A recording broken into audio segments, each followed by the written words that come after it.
জলে এবং স্থলে যত বিপর্যয় ছড়িয়ে পড়েছে এগুলো মানুষের হাতের কামাই। তার মানে যত ফাসাদ ছড়াবে সব কিছুই আল্লাহর পক্ষ থেকে নয়, এখানে মানুষেরও হাতের কামাই থাকবে। এখন আপনি দেখেন, পরিবেশ দূষণ করছে কারা? মানুষ। বনভূমি উজাড় করছে কারা? মানুষ। এই যে কার্বন মনোক্সাইডের পরিমাণ বাড়ছে বাতাসে, এগুলো কারা বাড়াচ্ছে? জিন, মানুষ। অর্থনীতির মধ্যে ফাসাদ কে করছে? সুদের মধ্য দিয়ে অর্থনৈতিক সিস্টেমে ফাসাদ কে ডেকে এনেছে? মানুষ। যাকাত বন্ধ করছি কারা? আমরা, তাই নয় কি? আপনি দেখেন সোশ্যালি যে সমস্যাগুলো হচ্ছে, এই যে জমি নিয়ে সমস্যা, আত্মীয়তার বন্ধন নিয়ে সমস্যা, টাকা পয়সার সমস্যা, পদের লড়াই, ক্ষমতার লড়াই, কারা করছে এগুলা? জিন শয়তান, মানুষ। এটা হচ্ছে কোরআনের এই আয়াতের ব্যাখ্যা, যে জলে এবং স্থলে যত বিপর্যয় এগুলো মানুষের হাতের কামাই। তার মানে মানুষেরও এখানে প্রচণ্ড রকম দোষ আছে, অন্যথা আল্লাহ পাক তো আর এখানে এমনি এমনি গজব পাঠাতেন না। নবী সাল্লাল্লাহু আলাইহি ওয়াসাল্লাম বলছেন, যখন এই উম্মতের মধ্যে ব্যভিচার ছড়িয়ে পড়বে, যখন এই উম্মতের মধ্যে ব্যভিচার তো বোঝেন, জেনা ব্যভিচার ছড়িয়ে পড়বে, যেটা এখন রন্ধ্রে রন্ধ্রে জেনা ব্যভিচার, ঘরে ঘরে জেনা আর ব্যভিচার আর পরকীয়া চলছে, তখন সমাজে এমন কিছু রোগ ব্যাধি দেখা দিবে, এমন কিছু মহামারী আসবে যেগুলো আগে কখনো ছিল না। কোরআন এবং হাদিসের ঊর্ধ্বে কোনো কথা আছে? সব কিছু স্পষ্ট, কিন্তু মানি বা না মানি এটা আমাদের ব্যাপার, বাট শুনতে তো আপত্তি নাই। শুনতে আপত্তি আছে? আচ্ছা।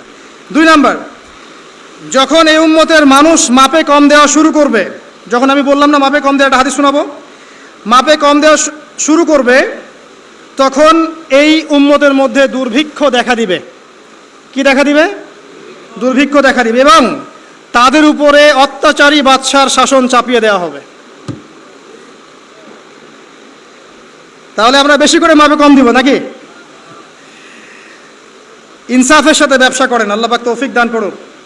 3 নাম্বার, যখন এই উম্মতের মানুষ যাকাত দেওয়া বন্ধ করে দিবে, যখন এই উম্মতের মানুষ যাকাত দেওয়া বন্ধ করে দিবে, তখন আসমান থেকে আল্লাহ বৃষ্টি বন্ধ করে দিবেন।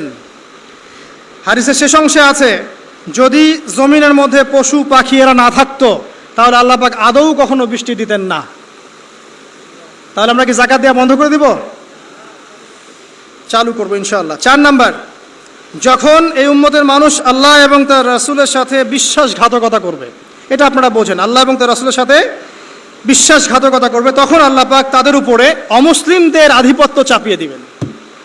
নেন, যখন আল্লাহ এবং তার রাসূলের সাথে বিশ্বাসঘাতকতা করবে এই উম্মতের মানুষ, তখন অমুসলিমদের ভয় এবং শাসন এবং তাদের যে আগ্রাসন, এটা আল্লাহ পাক মুসলিমদের উপরে চাপিয়ে দিবেন, এটা আল্লাহ চাপিয়ে দিবেন।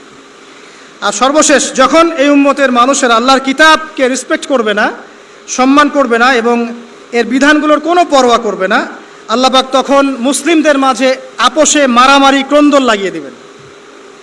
নেন, আর হাদিসের দরকার আছে? নাই। আরেকটা হাদিস শোনাই, শেষ, এটা লাস্ট। এই হাদিসের রাবি হচ্ছেন হুযায়ফা রাদিয়াল্লাহু আনহু। এটাও তিরমিজিতে আছে, 2169 নম্বর হাদিস। নবীজি বলছেন, লা তা'মুরুন্না বিল মা'রুফ, তোমরা অবশ্যই সৎ কাজের আদেশ করবে। মুসলিমরা তোমরা অবশ্যই সৎ কাজের আদেশ করবে। ওয়ালা তানহাউনা আনিল মুনকার, এবং তোমরা অবশ্যই মন্দ কাজ থেকে মানুষকে নিষেধ করবে। আও লা ইউশিকান্না আল্লাহু আন ইয়াবআসা আলাইকুম ইকাবাম মিন, অথবা আমি তোমাদের প্রতি ভয় করছি আল্লাহ পাক তার পক্ষ থেকে তোমাদের উপর আযাব চাপিয়ে দিবেন। সুম্মা তাদউনাহু, এরপর তোমরা আল্লাহকে ডাকবে, লা ইউস্তাজাবা দুআকুম, তোমাদের দোয়া তখন কবুল হবে না। এখানে আযাব নাজিলা একটা কারণ পেলাম, যখন সৎ কাজের আদেশ, অসৎ কাজের নিষেধ আমরা ছেড়ে দিব, আল্লাহর পক্ষ থেকে গজব মাস্ট বি আসবে, এবং তখন মানুষ দোয়া করবে, আল্লাহ এই দোয়া কবুল করবেন না। এখন এগুলো হলো যদি আল্লাহর পক্ষ থেকে গজব হয় তাহলে এই বিষয়। আর এমন হতে পারে যে আল্লাহর পক্ষ থেকে পরীক্ষা, যদি আল্লাহর পক্ষ থেকে পরীক্ষা হয় তাহলে সুসংবাদ আছে। আল্লাহ পাক সূরাতুল বাকারা 155 নম্বর আয়াতে বলছেন যে লানাবলুওয়ান্নাকুম বিশাইইন মিনাল খাউফি ওয়াল জু'i, অবশ্যই অবশ্যই আমি আল্লাহ তোমাদেরকে পরীক্ষা করব। আর পরীক্ষা কাদের উপরে আসবে? যারা মুমিন তাদের উপরে, যারা আল্লাহ পাকের বিধিবিধান মেনে চলছে, আল্লাহর গজব নাজিলের মাধ্যম বানাচ্ছে না, তাদের উপরে পরীক্ষা আসবে। তো আমরা আগে চিন্তা করব যে আমরা এদের কাতারে পড়ি কি না, আর যদি পড়ি তাহলে এই সলিউশন। যদি আল্লাহ পাক আমাদেরকে পরীক্ষা করেন বিপদ দিয়ে, বালা মুসিবত দিয়ে, তাহলে আল্লাহ বলছেন অবশ্যই আমি তোমাদেরকে পরীক্ষা করব মিনাল খাউফি, কিছু ভয় দিয়ে, ওয়াল জুই, এবং ক্ষুধা দিয়ে পরীক্ষা করব, ওয়া নাকসি মিনাল আমওয়ালি ওয়াল আনফুস, তোমাদের নফস জানমালের ক্ষতি দিয়ে পরীক্ষা করব, ওয়াসামারাত, এবং ফসল ফলাদির ক্ষতি দিয়ে আমি তোমাদেরকে পরীক্ষা করব, ওয়াবাশশিরিস সাবিরিন, যারা সবর করবে এদের জন্য সুসংবাদ। এরা কারা? যারা বলে ইন্না লিল্লাহ ওয়া ইন্না ইলাইহি রাজিউন, আমরা আল্লাহর জন্য, আমরা আল্লাহর দিকে ফিরে যাব। তাহলে যদি আল্লাহর পক্ষ থেকে পরীক্ষা হয়ে থাকে তাহলে আমরা সবর করবো ইনশাআল্লাহ তাআলা।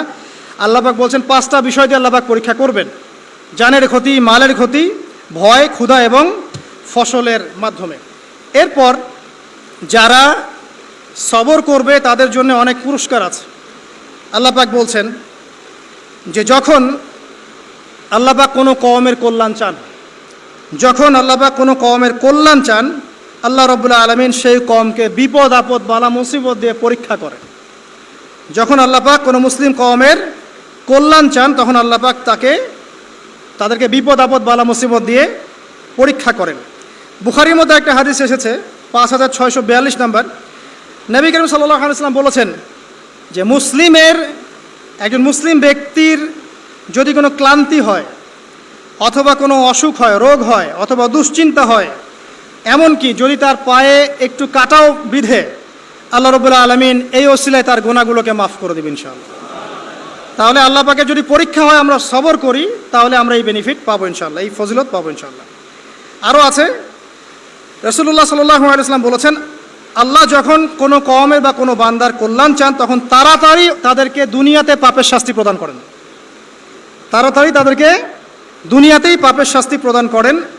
আর যখন আল্লাহ পাক কোনো কওমের অমঙ্গল চান তখন তাদেরকে অবকাশ দিতে থাকেন।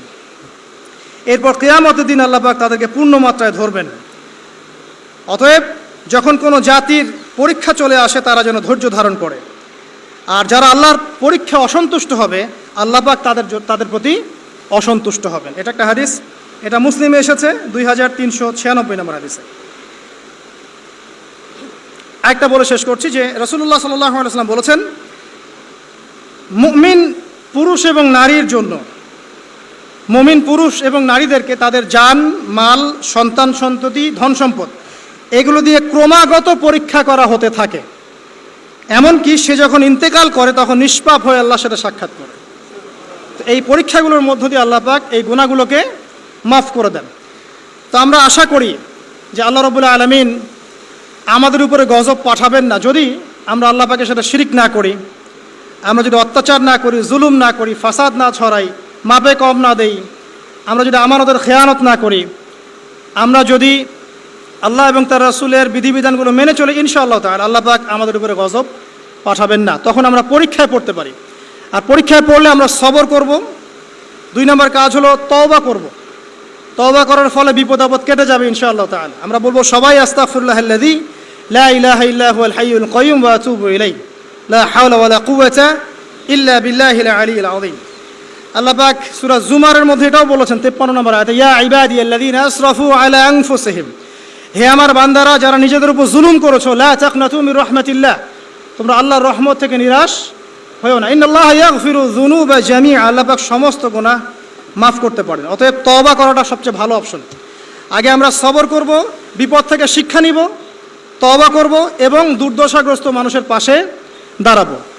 এখন সমকালীন যে সংকট চলছে এখানে আমরা অনুরোধ করব যাদের সামর্থ্য আছে তারা সবাই যার যার সামর্থ্য অনুযায়ী যেখানে যেখানে আমাদের ভাইরা বন্যার শিকার হয়েছেন বা যে কোনো রকম বিপদ বালা মুসিবতের শিকার হয়েছেন তাদের পাশে দাঁড়াবেন, খাবার দিয়ে, কাপড় দিয়ে, ওষুধপত্র দিয়ে বিভিন্নভাবে আপনারা তাদেরকে সেবা করবেন, তাদের পাশে দাঁড়াবেন। কারণ আল্লাহ রাব্বুল আলামিন বলেছেন একটা হাদিসের মধ্যে তার রাসূলের মাধ্যমে যে যতক্ষণ পর্যন্ত মুসলিম এক ভাই আরেক ভাইয়ের সাথে থাকে আল্লাহ পাক ততক্ষণ পর্যন্ত তার সাথে থাকেন, এবং কোনো মুসলিম যদি আরেক মুসলিমের একটা উপকার করে, একটা কষ্ট দূর করে দেয়, আল্লাহ পাকও তার দুনিয়া আখিরাতের কষ্ট দূর করে দেবেন ইনশাআল্লাহ। কোনো মুসলিম ভাই যদি অন্য কোনো মুসলিম ভাইয়ের দোষ গোপন রাখে, আল্লাহ পাক কিয়ামতের মাঠে তার দোষগুলোকে গোপন রাখবে ইনশাআল্লাহ তাআলা। অতএব শেষ কথা হচ্ছে, আসুন এই যে কোরআন থেকে আমরা বিভিন্ন জাতির আযাব এবং গজবের হিস্ট্রিগুলো জানলাম, এখান থেকে শিক্ষাগুলো হচ্ছে: 1, আমরা শিরকের পাপ থেকে তওবা করব। 1 নাম্বার, শিরকের পাপে আমরা লিপ্ত হব না ইনশাআল্লাহ। তাহলে আল্লাহ পাক আমাদের আমল নামায় শিরকের পাপ থাকলে যেন মাফ করে দেন এবং বাকি জীবন শিরক মুক্ত আমল করার তৌফিক দান করেন। দিনের মধ্যে বেদাত আছে, এগুলো থেকে আল্লাহ পাক আমাদেরকে বেঁচে থাকার তৌফিক দান করেন, কারণ বেদাতের উপর আল্লাহ পাকের গজব চলে আসে। আল্লাহ পাক আমাদেরকে সুদ থেকে বাঁচিয়ে রাখুন এবং যাকাত প্রদান করার তৌফিক দান করুন, যাতে করে আল্লাহর গজবে আমরা না পড়ি। আল্লাহ পাক আমাদেরকে মাপে কম দেওয়া থেকে বাঁচিয়ে রাখুন, সৎভাবে ব্যবসা করার তৌফিক দান করুন, যাতে করে আমরা আল্লাহর গজব থেকে বেঁচে থাকতে পারি। আল্লাহ পাক আমাদেরকে সমকামিতা, অশ্লীলতা, জেনা, ব্যভিচার, অশ্লীল গান বাজনা, ফাহিশা কাজ থেকে আল্লাহ পাক বিরত রাখুন এবং এর ফলে যে গজবগুলো আসে এগুলো থেকে আল্লাহ পাক আমাদেরকে বাঁচিয়ে রাখুন। আল্লাহ পাক আমাদেরকে বিপদ আপদে সবর করার তৌফিক দান করুন এবং এই ঘটনাগুলো থেকে শিক্ষা নেওয়ার তৌফিক দান করুন। খালেসভাবে আল্লাহর কাছে তওবা করার তৌফিক দান করুন এবং দুর্দশাগ্রস্ত মানুষের পাশে দাঁড়ানোর তৌফিক আল্লাহ পাক দান করুন। আমিন।